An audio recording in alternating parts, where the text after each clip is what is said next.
So today we are here with another poetry from your book, another poem from your book.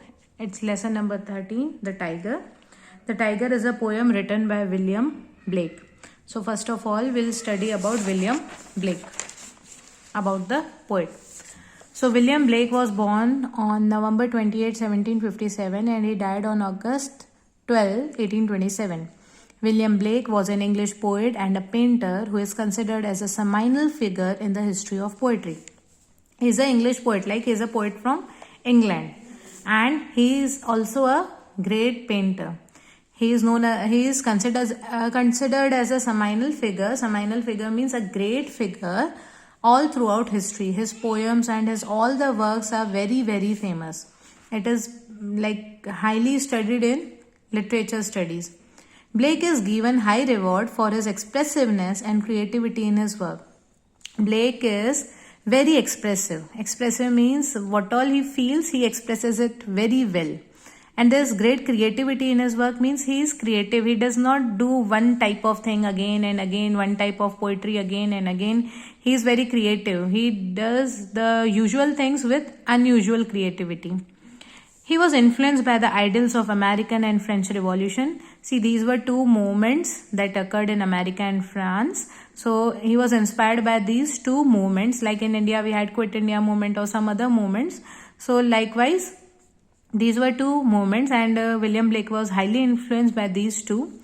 And some of his works include Songs of Innocence and of Experience, The Marriage of Heaven and Hell, and Milton. So these are some of his great works, and these will be in higher classes for you or in other college courses for you if you go for literature. Then we'll go through the central idea of this poetry. See, the central idea of this poetry is the title itself, the tiger. We are here talking about the tiger. The tiger is a symbol of power and ferocity. कुछ ऐसी चीज जिसमें शक्ति भी है और जिससे डर भी लगता है. तो यहाँ पर जो सेंट्रल आइडिया है वो ये है कि ऐसे भगवान जिन्होंने लैम्ब को बनाया. लैम्ब मतलब यहाँ इस पोयम में लैम्ब सिंबल यूज हुआ है. लैम्ब मतलब वो जीसस क्राइस्ट की तरफ पॉइंट कर रहे हैं, भगवान की तरफ पॉइंट कर रहे हैं कि किसने तुम्हें बनाया है, जिसने जीसस क्राइस्ट को बनाया है या लैम्ब को बनाया है, क्या उसी ने ही तुम्हें बनाया है. मतलब दो अलग पर्सनैलिटीज हैं, एक सॉफ्ट है, एक रफ है. एक जस्ट पावर यूज करता है और एक अनजस्ट पावर यूज करता है. So here these two things are divided and just extreme and opposite to each other. So here the poet is doubting and asking कि तुम्हें आखिर किसने बनाया है, कौन से वो अमर हाथ हैं, अमर आंखें हैं जिन्होंने तुम्हारी सिमेट्री को, तुम्हारी बॉडी को बनाया है, कौन से हेवन से या कौन से पाताल से तुम्हारा बनाने वाला आया था. So like this it goes on and the poem is having much and more of questions. Questions बहुत सारे पोयम में पूछे गए हैं पर उसका आंसर वही इम्प्लाइड है. मतलब पोयम पढ़ते पढ़ते ही हमको पता चल जाता है कि टाइगर को किसने बनाया, टाइगर को भगवान ने बनाया है. So that way it goes on and I will read this for you. The poem depicts the tiger as a symbol of ferocity and power. Tiger is a symbol of something we fear and something that is more and most powerful. The speaker asks questions throughout the poem. All throughout the poem you can see many questions are being asked. See, many question marks are there in the poem. The answers are implied in the final question. You can get those answers in the final question. Did he who made the lamb make thee? जिसने lamb को बनाया, क्या उन्होंने ही tiger को बनाया. So here we are getting the answer. Yes, you are made by God. The lamb was simply made, but the tiger is forged. Lamb was made, but the tiger is forged means tiger को भट्टी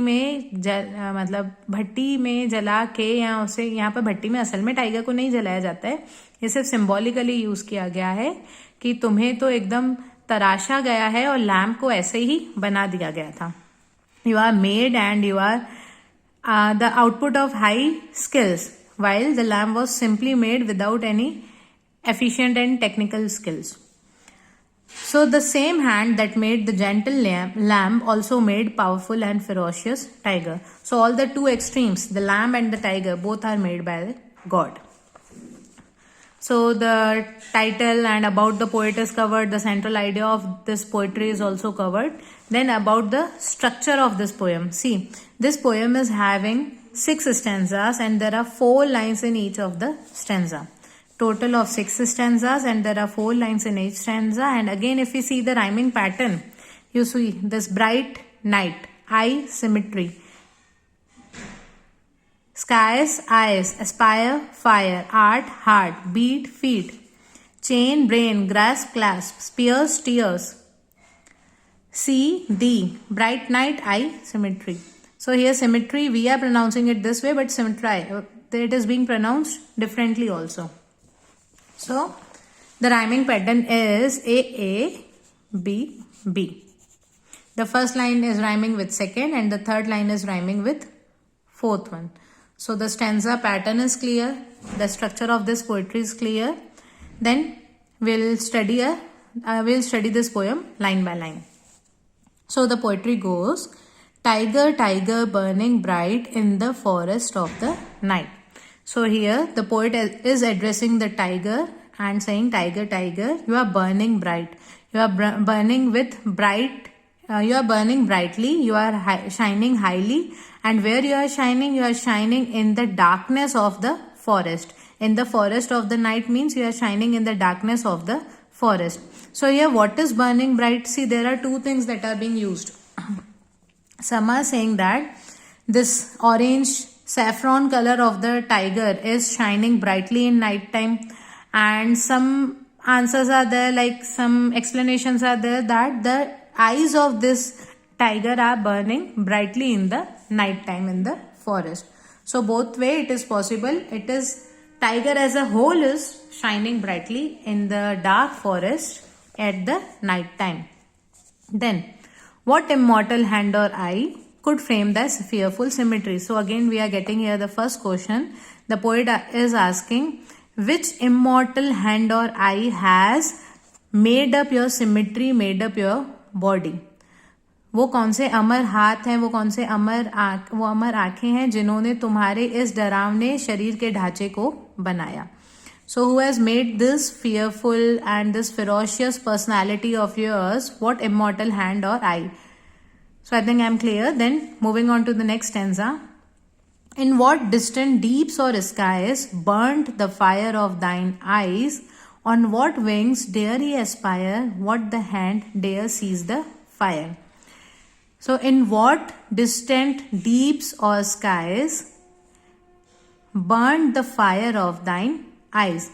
Here in Hindi I'll explain first कि तुम्हारी आंखों में जो ये आग जैसी चमक है वो कौन से पाताल से या कौन से स्वर्ग से या कौन से पाताल से या कौन से आकाश से तुम्हारे पास आई है. So here deeps and skies. Deeps means patal and skies means the heaven. तो कौन से स्वर्ग से, हेवन से या कौन से पाताल से कौन आया जो तुम्हारी आंखों में इतनी चमक लाया और उसकी हिम्मत या वो कौन से बर्ड पर, कौन से पंखों पर उड़कर आया और उसकी हिम्मत कैसे हुई कि वो उस आग को लाके तुम्हारी आंखों में दे सके. कौन से हाथों की इतनी हिम्मत हुई कि वो उन आग को, वो आग या तो आकाश से, मतलब आकाश से या पाताल से, वो आग लाने की हिम्मत उनकी कैसे हुई, किन हाथों की हिम्मत हुई. सो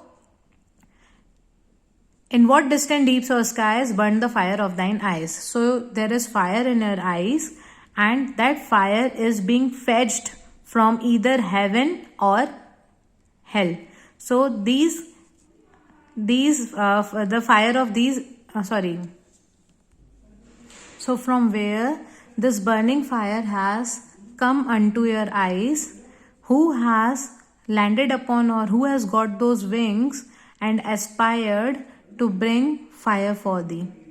So here, who is highly aspiring and who has dared and set on the wings or got the hold of the wings and then has brought the fire in your eyes. So here basically it is the God who is daring to create such ferocious character, such fearful character.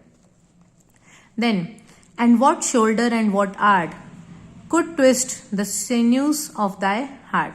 So here what shoulder means what power or what struggle, and what art means what skills. So through what skills and through what hard work it has been made possible to twist the sinews of the heart. sinews मतलब वो जो पसली बोलते हैं ना, हड्डी पसली में जो पसली, सो तुम्हारे दिल की जो वो पसली है उसको ट्विस्ट करने की किसमें इतनी स्किल्स थी और किसमें इतनी ताकत थी जिसने तुम्हारे दिल की पसली को ट्विस्ट किया और तुम्हें बनाया. So who could twist the muscles of thy heart and create you with such skill and with such hard work? And when thy heart began to beat, what dread hand and what dread feet?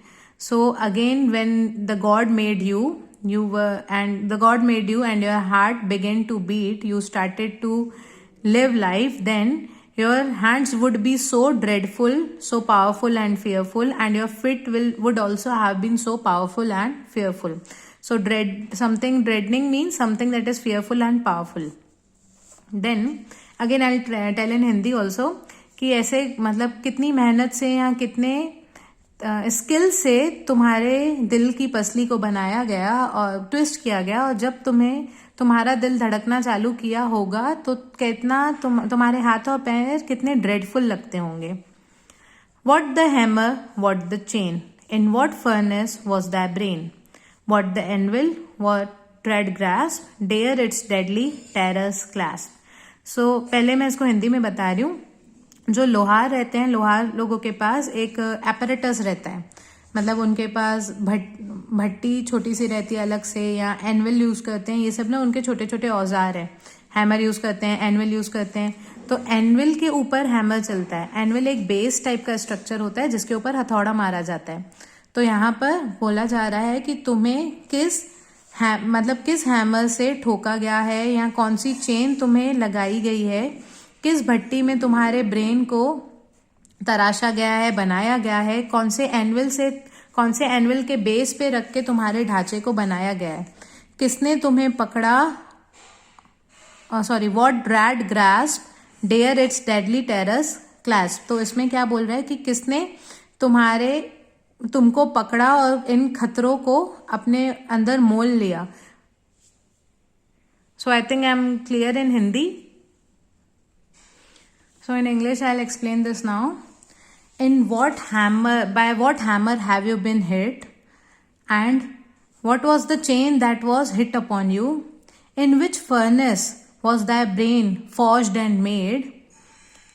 And through what anvil, or in the support of which anvil were you being shaped? Who had the dare to hold you, which is the most deadly terroring character. So here the imagery of that Aaron Smith's apparatus is being used, or the hammer, anvil, furnace, all these are the tools used by blacksmith.